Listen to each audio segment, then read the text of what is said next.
आज की वीडियो में माइक्रोबायोलॉजी के एक बहुत ही इम्पोर्टेंट टॉपिक कल्चर मीडियम के बारे में डिस्कस करेंगे।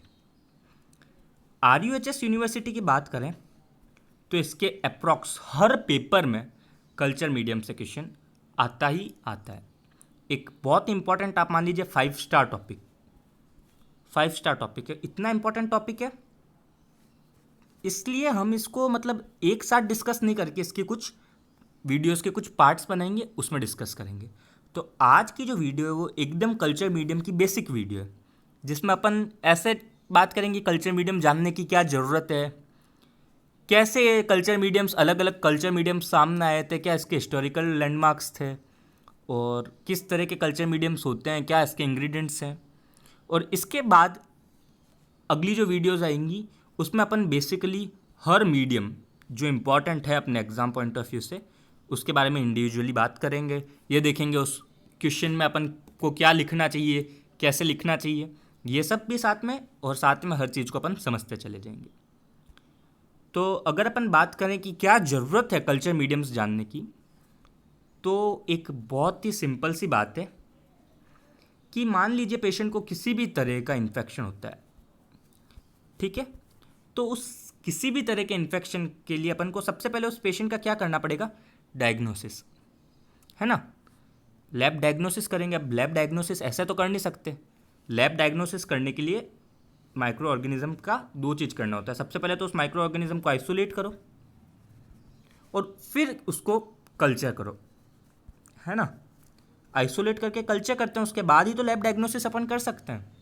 तो एक कल्चर अपन किस चीज़ में करते हैं, कल्चर अपन कल्चर मीडियम, जिसको अपन आर्टिफिशियल मीडियम्स भी बोल सकते हैं, तो अपन इन आर्टिफिशियल मीडियम्स में कल्चर करते हैं, ठीक है। बेसिकली अगर अपन बात करें तो आज की तारीख में बैक्टीरियाज एंड फंगाई, ठीक है, बैक्टीरियाज और साथ में फंगाई की बात करें तो लिक्विड या सॉलिड मीडियम्स में अपन इनको कल्चर करते हैं। अगर लिक्विड की बात करें तो ब्रॉथ, सॉलिड की बात करें तो अगर, है ना। ये कुछ एग्जाम्पल्स हो गए कल्चर मीडियम्स के, ठीक है। अब अगर की बात आई, अगर से बहुत इंपॉर्टेंट बात सामने आती है कि अगर की डिस्कवरी की थी रॉबर्ट कोच ने। आज की तारीख में अगर यूज़ होता है, लेकिन क्या ये डायरेक्ट अगर ही डिस्कवर मतलब इतना आराम से हो गया था, तो नहीं। अपन चलो कुछ जानते हैं, मतलब थोड़ा सा टॉपिक इंटरेस्टिंग बनाने के लिए देखते हैं कि कैसे हुई थी अगर की डिस्कवरी, ठीक है। तो क्या होता था कि सबसे पहले थे लुइस पाश्चर, है ना। तो लुइस पाश्चर जो है ना, वो लिक्विड मीडियम में माइक्रो ऑर्गेनिजम्स को कल्चर करते थे। इतना अच्छा सा कल्चर नहीं हो पाता है लिक्विड मीडियम में। उसके कारण थोड़े टाइम बाद कोच ने, मतलब टाइम तो था, मेरे को एग्जैक्ट ईयर्स तो मालूम नहीं, कोच आए थे तो उन्होंने क्या किया था, शुरुआत में कट बॉइल्ड पोटैटोज, आलू की मदद ली थी, कट बॉइल्ड पोटैटोज की मदद ली थी माइक्रो ऑर्गेनिज्म बैक्टीरिया कल्चर करने के लिए। बट ये अनसेटिस्फैक्ट्री रिजल्ट था, ठीक है, क्योंकि बैक्टीरियाज है ना वो कल्चर हो नहीं पाते थे। किसके ऊपर कल्चर नहीं हो पाते थे, वो पोटैटोज के ऊपर बैक्टीरियाज कल्चर नहीं हो पाते थे। तो उसके बाद लिक्विड तो पाश्चर यूज़ ले ही रहे थे, तो जो लिक्विड एसोसिएटेड प्रॉब्लम्स होती है उसको दूर करने के लिए कोच ने कोशिश करी कि उस लिक्विड को अपन सॉलिडिफाई करते हैं, ठीक है। तो लिक्विड को सॉलिडिफाई करने के लिए उन्होंने यूज़ लिया जिलेटिन। क्या यूज़ लिया, जिलेटिन। अब जिलेटिन से एसोसिएटेड 2-3 प्रॉब्लम्स आ गई। जिलेटिन क्या करता था, वो लिक्विड को सॉलिडिफाई कर देता था, मतलब जेली जैसा बना देता था, ठीक है। बट जिलेटिन यूज़ लेने में 2 प्रॉब्लम्स आ गई थी बहुत बड़ी। पहली प्रॉब्लम थी कि बहुत सारी बैक्टीरियाज के पास एक एंजाइम होता है जिलेटिनेज। क्या बहुत सारी बैक्टीरियाज के पास जिलेटिनेज एंजाइम होता है जो तो जिलेटिन का डाइजेशन कर देता है। तो बहुत सारी बैक्टीरियाज इस जिलेटिन को डाइजेस्ट कर दी थी। दूसरा, जिलेटिन की खुद की फिजिकल स्ट्रक्चर। जिलेटिन का फिजिकल स्ट्रक्चर कुछ इस तरह का होता है कि 24 डिग्री पे तो जिलेटिन मेल्ट हो जाता है। तो अगर आप मान लीजिए कोई चीज़ 24 डिग्री पे मेल्ट हो गई और अभी आप जिस रूम में बैठे हो, अभी तो गर्मी का माहौल है, तो उस रूम का टेम्परेचर होगा अप्रॉक्स 40 डिग्री, है ना। तो लैब जो होती है उसके भी टेम्परेचर, अगर आप इंडिया की बात करें, हालांकि ये इंडिया की रिसर्च नहीं है, पर आज की तारीख में अपन बात करें तो अप्रॉक्स हर लैब का 35 डिग्री तो टेम्परेचर होता ही है। जो चीज़ 24 डिग्री पे मेल्ट हो गई तो अपन का काम तो लिक्विड को सॉलिड में कन्वर्ट करना था, वो तो लिक्विड ही रह गई 24 डिग्री के बाद। तो इसलिए जिलेटिन से एसोसिएटेड ये प्रॉब्लम्स आ गई थी।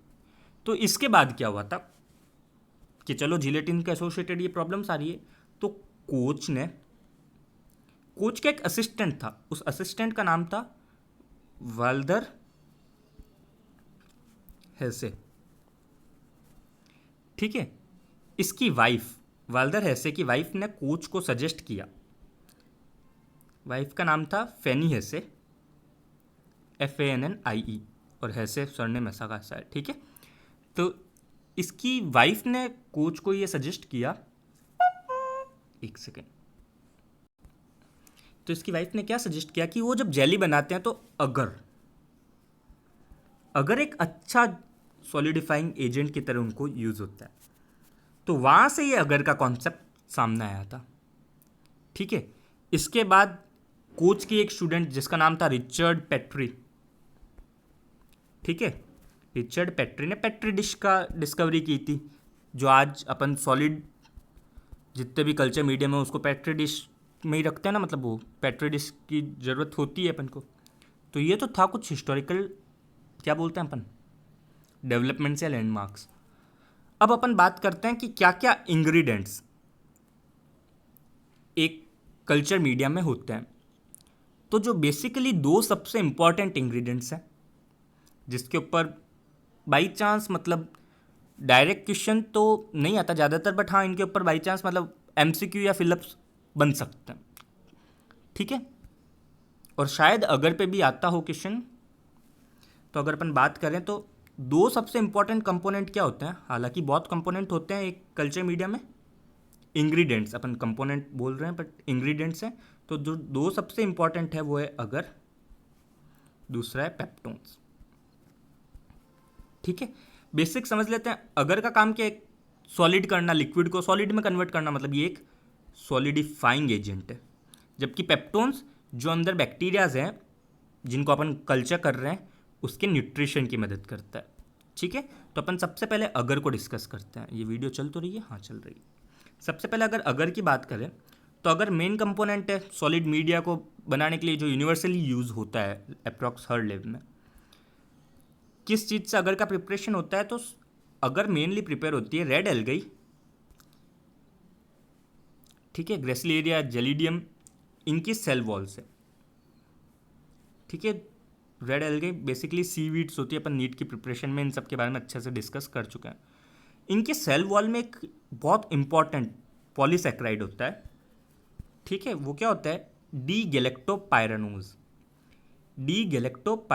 और साथ में क्या क्या चीज़ें होती है, अब सेल वॉल है तो केवल पॉलीसेक्राइड से तो बनी नहीं है, साथ में कुछ proteins like substance, long chain fatty acid, calcium, magnesium salts होते हैं, बट सबसे इंपॉर्टेंट जो चीज़ है वो है डी गैलेक्टोपायरानोज।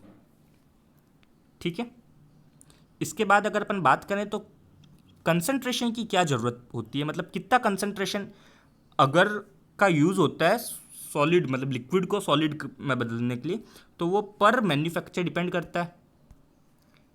ठीक है, पर मैन्युफैक्चर डिपेंड करता है। सॉलिड की बात करें तो 1 से 2%, अगर आपको एज इट इज सॉलिड बनाना है तो 1 से 2% अगर यूज़ लेते हैं अपन। अगर सेमी सॉलिड बनाना है, मैंने लिक्विड गलत लिखा था, सेमी सॉलिड बनाना है, एक सेकेंड, अगर सेमी सॉलिड अपन को बनाना है तो अपन 0.5% अगर यूज़ लेते हैं।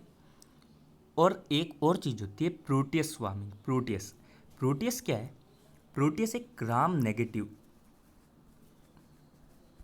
बैक्टीरिया होता है जिसके पास एक कैरेक्टरिस्टिक मोटिलिटी, स्वार्मिंग मोटिलिटी क्या होती है कि जैसे इसको अपन जब पेट्री डिश में रखते हैं तो ये सेंटर में तो बहुत ज़्यादा कंसंट्रेटेड होता है, फिर इसकी मोटिलिटी ऐसे कोसेंट्रिक सर्कल्स की फॉर्म में ये पेट्री डिश पे फैल जाता है। एक सेकंड में ढंग से डायग्राम बना नहीं पाया। ये मान लीजिए पेट्री डिश है, ये इसका सेंटर में तो ये बहुत ज़्यादा है। ठीक है, मान लीजिए सेंटर में तो ये बहुत ज़्यादा कंसंट्रेटेड है, लेकिन चारों तरफ कोसेंट्रिक रिंग्स की फॉर्म में ये फैल जाता है। तो इसको प्रिवेंट करने के लिए क्या बोलते हैं अपन, प्रोटियस स्वार्मिंग को प्रिवेंट करने के लिए अपन 6% एग्रोस जेल यूज़ लेते हैं। लैब में बहुत इंपॉर्टेंट होता है प्रोटियस स्वार्मिंग को प्रिवेंट करने के लिए 6% एग्रोस जेल का यूज़ होना। ठीक है, अब अपन अगर को सॉलिडिफाई कैसे बनाते हैं, तो देखिए क्या करते हैं अपन। सबसे पहले तो अगर पाउडर के फॉर्म में आता है, ठीक है, इस पाउडर को अपन यूज़ लेते हैं। मतलब क्या करते हैं, सबसे पहले तो डिज़ोल्व कर दिया अपन ने पानी में, ठीक है। डिज़ोल्व करने के बाद इसको स्टरलाइज करने के लिए अपन ऑटोक्लेव में रख देते हैं। उसके बाद इसको हीट करते हैं अप्रॉक्स 45 डिग्री सेल्सियस तक। एक्चुअल 42 डिग्री सेल्सियस पे वो सॉलिडिफाई हो जाता है, पर अपन उसको 45 डिग्री सेल्सियस तक हीट करते हैं और फिर 20 मिनट तक सेट होने के लिए रख देते हैं। तो अपने पास वो कल्चर मीडियम बन के तैयार हो जाता है।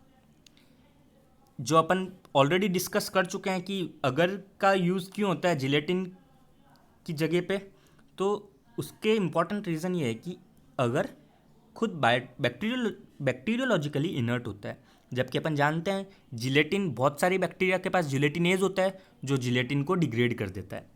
ठीक है, दूसरी बात अपन ये भी डिस्कस कर चुके हैं कि अगर के पास मतलब अगर 98 डिग्री सेल्सियस पे मेल्ट होता है जबकि 42 डिग्री सेल्सियस पे सॉलिडिफाई हो जाता है, जबकि जिलेटिन 24 डिग्री सेल्सियस पे ही मेल्ट हो जाता है, तो रूम टेम्परेचर पे किस फॉर्म में होता है वो, लिक्विड की फॉर्म में।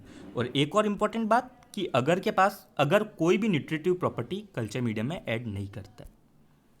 ठीक है, तो ये तो था सबसे पहला इंपॉर्टेंट इंग्रेडिएंट। अगर दूसरे इंपॉर्टेंट इंग्रेडिएंट की बात करें तो वो था पेप्टोन्स। पेप्टोन्स क्या होता है, एक कॉम्प्लेक्स मिक्सचर होता है पार्शियली डाइजेस्टेड प्रोटीन्स।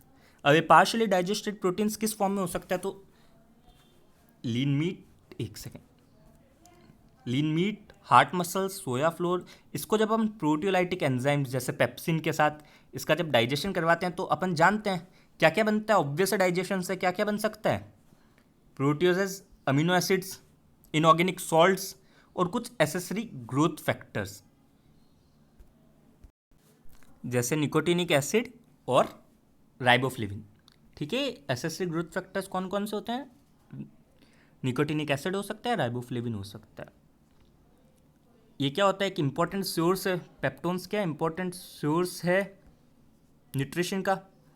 और मार्केट में नियोपेप्टोन, प्रोटियोज पेप्टोन, ये कुछ स्पेशल टाइप ऑफ पेप्टोन्स होते हैं जिनकी न्यूट्रिटिव वैल्यू ज़्यादा होती है, इनके पास हाई न्यूट्रिटिव वैल्यू होती है।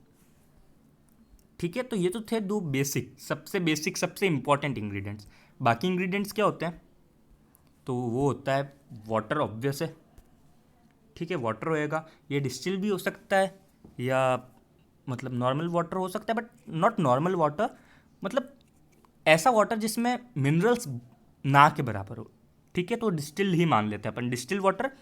और प्रॉपर वाटर को यूज़ ले सकते हैं जिसमें सबसे कम मिनरल्स अवेलेबल हो। ठीक है, और वाटर किसके लिए काम आता है, हाइड्रोजन एंड ऑक्सीजन का सोर्स होता है ऑब्वियस है बैक्टीरिया कल्चर करने के लिए। सोडियम क्लोराइड्स और other ingredients, meat extract, market में लैब लैम्प को ऑक्सोइड के नाम से जाना मतलब आते हैं, यूजुअली बीफ का होता है।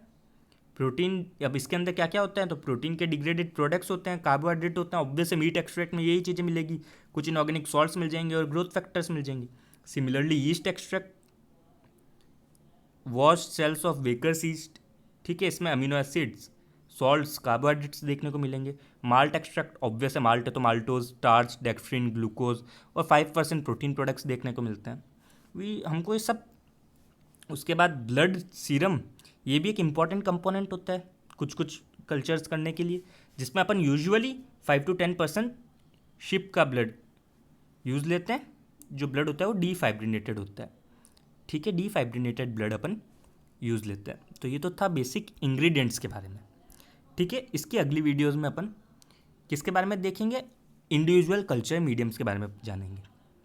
ठीक है, तो एक बहुत इंपॉर्टेंट क्वेश्चन है ये, मैं आपको सही बता रहा हूँ, ये एक बहुत इंपॉर्टेंट क्वेश्चन है। कल्चर मीडियम माइक्रोबायोलॉजी के बहुत इंपॉर्टेंट क्वेश्चन के साथ साथ बहुत इंपॉर्टेंट टॉपिक्स में आता है।